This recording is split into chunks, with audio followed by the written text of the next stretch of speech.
suddenly there's this upsurge in like Arab talent being recognized, electronic track that has some smatterings of percussion that are more Arabic in style, and a guy who's talking on top of it with a Saudi accent. Nobody has ever heard anything like this before. Drums, if you don't get some of the rudimentary parts into your routine earlier, you struggle to have any form of expression deliver within the context of a five-piece band. Not everybody wants to hear you just going crazy all the time. This was the town that you were from. This was the football team of these 6-7 towns. You support this team. You support another team. You get picked on at school. It's all about supporting what's there for you. One time it was almost like if you do a radio edit, it should be 3 minutes and 30 seconds. Now a radio edit is 1 minute and 30, 1 minute and 40 seconds. Almost not music anymore. You know, you can have an intro that's a minute and a half. Vinyl sales last year were higher than any year previously in the 2000s.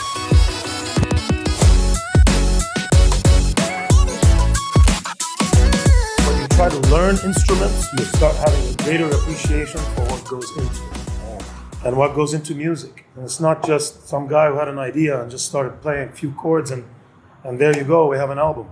It's graft, you know, it's time and it's practice and it's passion and it's driving yourself. And, you know, because I tried my hand at guitar a little bit, I gained a tremendous appreciation for guitarists, and I always had a lot of friends who were guitarists. Not so much recently because I got more into the DJing side of things, but I buy so much guitar music because I listen to it. So, you know, there's always this progression, and then from the drums, it just evolved. How many bands I was in, and then having a music room. My dad was kind enough to move me away from the neighbors to a derelict house in Yatim Gardens where I had all my stuff, and it gave me the opportunity to practice a lot, to play with other musicians, and also to teach basics. You know, to teach basic drum ideas to others. And I had a couple of students.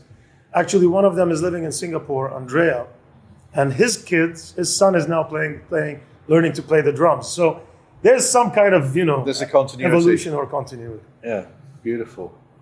No, brother Stuart, his kids were exposed to music, and he was determined because our parents weren't so sort of fanatical about music. I mean, I got a bit of musical instruction when I was young, but Stuart really sort of wanted Fedra to, and she took to the drums like a duck to water. Great. So yeah, but it's really difficult good to instrument. Hear. Yeah, especially as you get deeper into it. You know, it's not like a guitar where you can play. You can learn chord progressions and chords, and suddenly you're playing songs.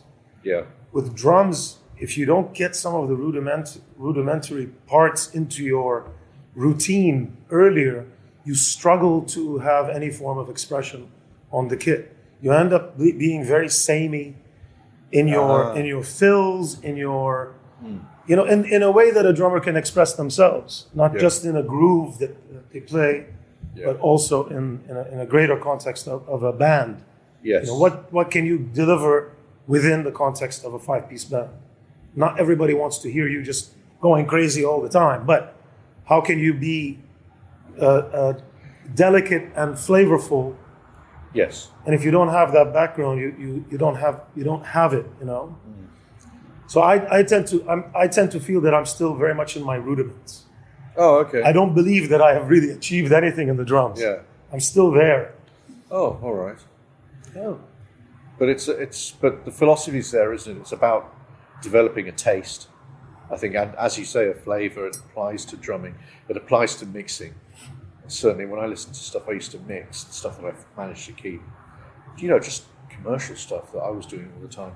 There's a definite sort of Scott sound to things that I did. We have a ton of radio ads together. Yeah, all that stuff. Ton. I don't know where it is.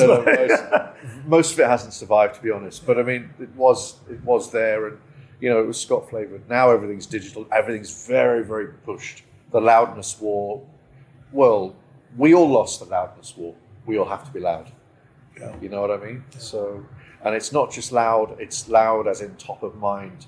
Every 6 seconds, the news story has to change. every 8 to 10 seconds. You shift your content. Yeah. Everything has to be right up there, and I think that's affected the human. That affects how we learn. That affects what we do. There are a lot of producers in different styles of music who are just finding that nobody wants to buy a 7 or an 8 minute track anymore. A song that actually starts somewhere, goes into something, and maybe even has an outro, or maybe has a sudden change or a time signature change or whatever it is. Yeah. Because of this TikTok generation, where if you're producing, someone was saying that radio, actually it was, I remember now, it was Mad Jam.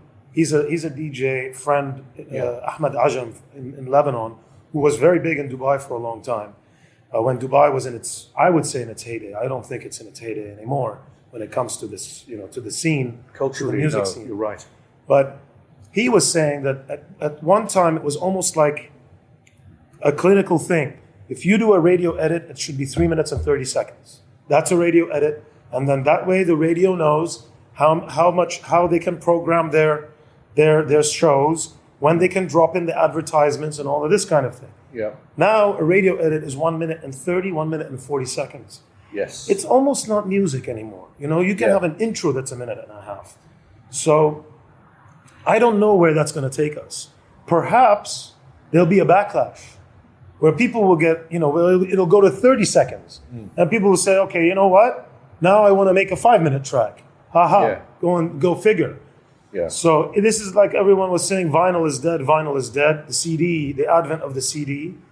CDs became cheaper. The CD players became really, really crap, really bad. Yeah. You couldn't, if you wanted to listen to a CD on a very high quality, you had to buy a machine that's $1,000 or $2,000 in price. With a separate DAC. Which is ridiculous. I mean, and then, of course, CDs died very fast when everyone started downloading, not just illegal, but legal downloads. So Apple Music, I don't know what, all the different ways that you can do that. Vinyl sales last year were higher than any year previously in the 2000s. And 2000s vinyl sales were very high. They were, that was just the beginning of the CDJs. So, and they weren't very, very practical tools at the time. So people brought their CDs, but always had a bag of records to make sure that, they'd have a fail-safe. Yeah. There was a backup. So let's see. Vinyl is selling. I'm buying vinyl all the time. Yeah. Jazz, rock, house, interesting stuff, weird stuff that I think will have a value. Set up for vinyl? Yeah, this is set up. You've DJ'd, and you've DJ'd here, you've DJ'd in the region, and you've DJ'd further afield in Europe. A couple of times. Yeah. So my question is, you've also been and you also are a venue owner. Yeah. So this gives you some insight as a venue owner. What do you want from DJs when they approach you? How should a young DJ starting out approach a venue owner? What should he not do? What really pisses people off who own spaces? I don't know about nobody really pisses me off, to be honest with you. I mean, I think it would take a lot. You would have to have a lot of disrespect for equipment. Okay. Like drinking around it, smoking around it. I would say if you want to have a smoke, have a smoke. Take a break and go to the side and have a smoke, whatever. I mean, I know a lot of DJs who smoke when they were DJing, and probably at one point, when I was a smoker, I was doing it, but I would always keep everything away from the equipment because you never know when you can have a fail. You never know when somebody's going to spill a beer or spill a water or drop a nice hot ash on your record and burn it. I would say that probably you have to respect the equipment, you have to respect the venue you're in. And come in with some passion. Yeah. Come in with a reason for being. Not just to sort of show up and say, oh, I'm a DJ, I mix records and I want to play. Okay, great. So we have a lot of slots. But I would rather leave them empty than just have somebody just come in because they want to use it as a practice space. So I'm not against giving people a chance at all. I am giving a lot of people a chance. I want to give more people a chance. But know what you're going to bring to the fold before you show up. Don't just show up. And I give you a good example. I was here the other night on Friday night, and I wasn't ready. I wasn't prepared. All of my setup at home was taken apart because they had to take the DJ desk to have it fixed. There was a problem with it. It was wobbling. So I was really ready for the Thursday night, which was with Fawaz. And then I wasn't ready for the Friday night. And it makes you feel like, Fawaz, techno dude? Yeah. Okay. So what am I doing here? Is it really fair for me to be up here and doing this? Okay, there wasn't a very big turnout, so I didn't let a lot of people down. But I don't like to let people down. Yeah. You know, it's not my thing. You know that if you've been looking forward to something, or you're coming with a preconceived idea of a minimum basic expectation, that should be delivered. Yeah. You know how to use the equipment, know how to control your gain levels, not so you don't have tracks going all over the place. Know how not to over EQ things. You know, a lot of DJs don't understand equipment, and that's sad because it means that track, basically all you're doing with a song. Yeah. Forget about the mixing part. Then you put the stylus on the record, or you press play on a CDJ. They're not CD players anymore. They're digital music players. Okay. The minute you press play, you're taking a source, you're putting it through a preamp, which is the mixer. You're adjusting gain to make sure that it's not peaking too high, so you're not crunching the signal, and you're not at a low end below too much, so that you're not also adding floor noise. Yeah. And then you're just giving volume from the mixer. So the minute you have too much gain and you're crunching the signal, I'm hearing distortion. Yeah. The minute you're playing with the EQs and you don't know what you're doing, and you're just boosting EQ, you're crunching the signal. And risking tweeters. These big speakers, all they're going to do is take a small, low-level file and make it really big. Yeah. So you're coloring it with noise. Thank you very much. See you later. I don't want to hear that. The other thing is, I think that for a lot of DJs, they got caught up in a number of different scenes, especially in the electronic music world, where there was minimal techno, which came in for a while. It was the really big thing, and it evolved into something else. Now you have people who play, they call melodic house or organic house or melodic techno. I think they're just different names for the same sort of thing, which is trance or a trancey progressive house sound. Yeah. And though I don't mind it as a subgenre or subgenres of it, I find that a lot of people are playing very samey. So you come on, you play the same as the guy before you. I come on, I play the same as you. There's no variety for people. You need to be able to come in and put a stamp on what you're doing. And where that comes from is it comes from you buying music, not just downloading top 40 of Scott's charts and playing them, but actually having your own taste and collecting, whether doesn't have to be vinyl. I always say buy vinyl, because when you buy vinyl, you commit. Yes. Not only financially, but physically to having something. Yes. That you believe in it so much that you're going to buy it. Mm-hmm. You're not just buying any old thing. Yeah. And so I think that having your collection and having your a selection of music that you believe in, and that you believe that you're being fair to the audience as well. So I always I always had these get me out of jail fast in case, of a problem kind of tracks. Rescue so melodies. They would be pop hits, but remixed by Masters at Work, Ralphie Rosario, I don't know who, I'm just naming a few. There's so many people who mixed. David Morales was one of them who mixed Mariah Carey tracks. So you could get a dub of a Mariah Carey track that maybe took a snippet of her vocal and just looped it in somehow, but it sounded cool. But for the pop crowd, they had something that they could cling on to and say, I know that track. Yeah. Or with Madonna, for example, she had a couple of productions with Miroir, and he gave her a pop sense. He kept the pop sensibility, but gave her that kind of dance floor electronic side. And you could get away with playing a track of hers, and it just sounds fine. It doesn't take credibility away from what you're doing, and it gives people a chance to cling on to something. Other than the typical ones like maybe Daft Punk, who became bigger out of, they crossed over into the pop world. So you could throw Daft Punk, okay, throw it down. Everybody loves Daft Punk, no problem. But not every other track people knew. But if you kind of combined it in a way, you gave them a break without taking credibility away from what you wanted to play. So I think that it's easy for us to snob the crowd and sort of go, oh, you don't know the music, then you don't deserve to be here. Well, no, actually, if they're not here, there's no reason for us to be here. We're just here serving people's listening. Yeah. So it's the balance between does an underground still exist? That's the question I wanted to ask you. Yes, it does. In this era, and maybe no. Everything's online. Yeah. So everything's easily accessible. So yes, there is definitely underground and a typical underground.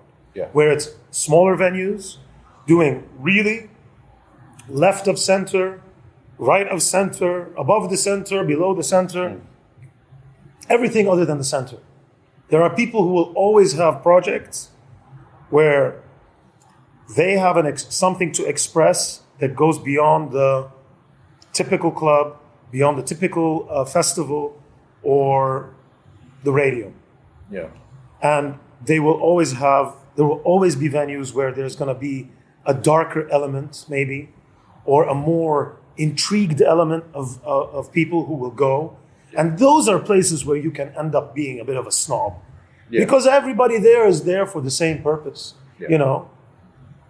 If you go to check out Aphex Twin and you don't know who Aphex Twin is, that's too bad. That's too bad for you. You will because suffer. He's not going to play a Madonna song. So, yes, there is an underground. Yes, it is still vital. Yes, it is still going. It's harder to find because dance music in general crossed over big time. Yeah. And over many years. Mm-hmm. And more recently, it crossed over with Beyonce. Yes.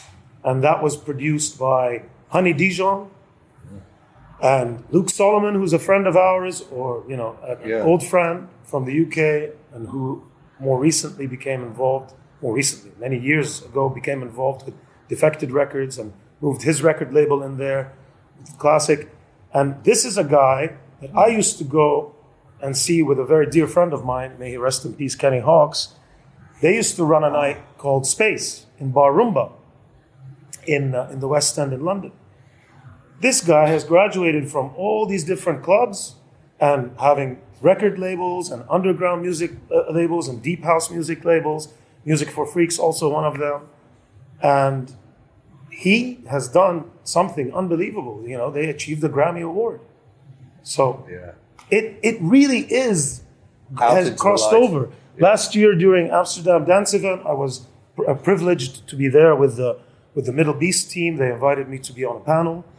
And I got to see an old friend of mine, Simon Dunmore, who was the owner of Defected Records. And when I say was, he only recently sold his interest in the label. It was his baby, and a place that really was a place that grew dance music, and for me became almost like the Library of Congress of dance music, because he bought many defunct labels from the States, from New York, and revived them, and revived Faith, the fanzine, which is being done by Terry Farley, and revived many things around, and kind of brought this culture to the forefront.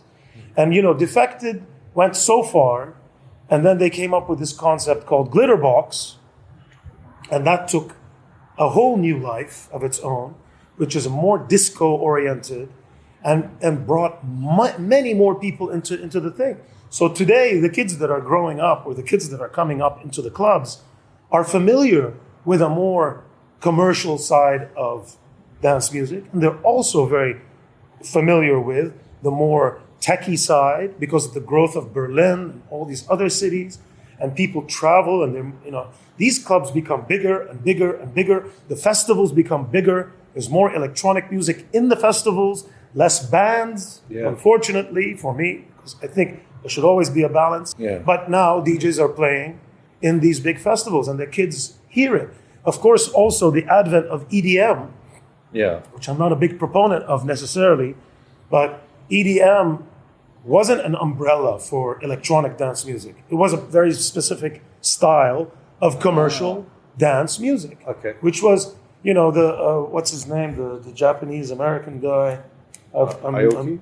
Steve Aoki. Steve Aoki, yeah. So, his whole thing is taking a cake and throwing it in the audience. I mean, and then you see people today who are in the DJ booth who are essentially, they have to get the next record on. They get the next record on, and all they're doing is dancing in the booth and vibing the crowd and telling you when to jump. And it's almost like you're like, I don't want to call it a court jester, but it's almost like you're the cheerleader of the crowd. It's Tomorrowland. So dance music crossed over big time, and so the audience has changed. The audience is much larger, huge audience. I mean, if you get the opportunity, Scott, and certainly I would love to introduce you to the guys from Middle East. Yeah, it's a collective of people that are doing incredible things in Saudi Arabia and doing incredible things in other Arab markets, in other Arab capitals, and hopefully here as well soon, because we need them.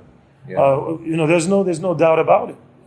There was a time when they needed us more. Now we need them more. It's fine, but they're doing incredible stuff. And they're bringing electronic dance music in all its forms, not as a subgenre or as a label, but in all its forms, be it techno, be it house, be it deeper end music, be it the more live-oriented electronic stuff. They're doing all of that in Soundstorm. And I would really recommend for you guys to check it out. Really, really recommend. Because you won't believe it. It's so well organized. Everything is on point, everything is topical. XP, which is just before the festival, is an opportunity. There's a conference, and there are showcases, and there's opportunities for people to mingle and talk, and it's incredible where we've reached. I mean, where I was, and I used to beg to be able to have a DJ party in Coral Bay. Yes. And now there's a DJ playing every weekend in Coral Bay. Yes. It's like, oh, well, that was easy for them to do. I had to beg for it, and it was like, no, we don't want to turn this place into a clubby place. Well, it wasn't the idea. The idea was to have a place where somebody was curating the music. Yeah. And while people are chilling and hanging out. So, absolutely. I mean, there is an underground. It's vital, but much of it has crossed over, and a lot of these underground DJs are now big names, big names.